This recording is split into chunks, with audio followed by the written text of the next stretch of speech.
Mo Harukawa was only 21 years old. She was an employee at a Pokémon store in Japan's capital, Tokyo.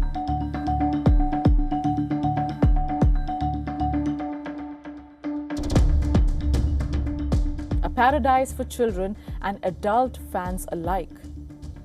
What could possibly go wrong, right? Turns out a lot can go wrong when you have a stalker ex-partner, because hell hath no fury like a lover scorned. March 26 was supposed to be any other ordinary day in Harukawa's life, but instead it came to a violent, brutal end when 26-year-old Taiki Hirokawa entered the store with knives in both his hands. He stabbed and killed his ex-girlfriend while she was still working in the store. And then he went on to stab himself. All of this happened during peak evening hours with around 100 customers inside the store, including children and tourists. Local media reports say that a foreigner came running out of the store screaming for help, and within moments, several police officers rushed inside the store. Both the attacker and the victim were in critical condition but still alive at that point. However, they were later pronounced dead after being taken to a hospital.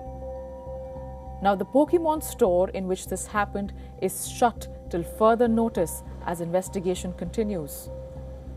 Mo Harukawa had been in a relationship with Taiki Hirokawa, but the relationship had ended in July of 2025. However, there was an incident almost 6 months later in December, which tells us that the stabbing was not out of the blue. It was planned and it was calculated. Hirokawa had been previously arrested on the suspicion of violating the anti-stalking law in Japan when his 21-year-old ex-partner had filed a complaint against him. In that complaint, Harukawa mentioned that the 26-year-old was lurking around her home and was carrying a fruit knife. So when police nabbed him, they found footage of the victim that this man had filmed secretly. So the signs were clearly there. But law based on the nature of crime cannot hold a stalker in prison for life. In most cases, there are restraining orders, a short period of time behind bars, and the matter ends there. Once the stalker is free again, his behavior can continue, which is exactly what happened in this case from Japan's capital. According to a media report in Japan Times, police had recommended counseling to Hirokawa after his December 2025 arrest. But the 26-year-old refused, and since counseling is only on a voluntary basis, the most that Tokyo police could do according to law was make a recommendation.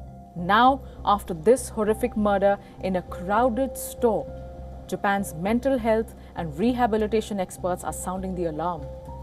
They have called for a stronger law on criminal counseling, especially since Japan is known for its extreme version of stalking, which is more dangerous than other countries. But for Mo Harukawa, it's too late.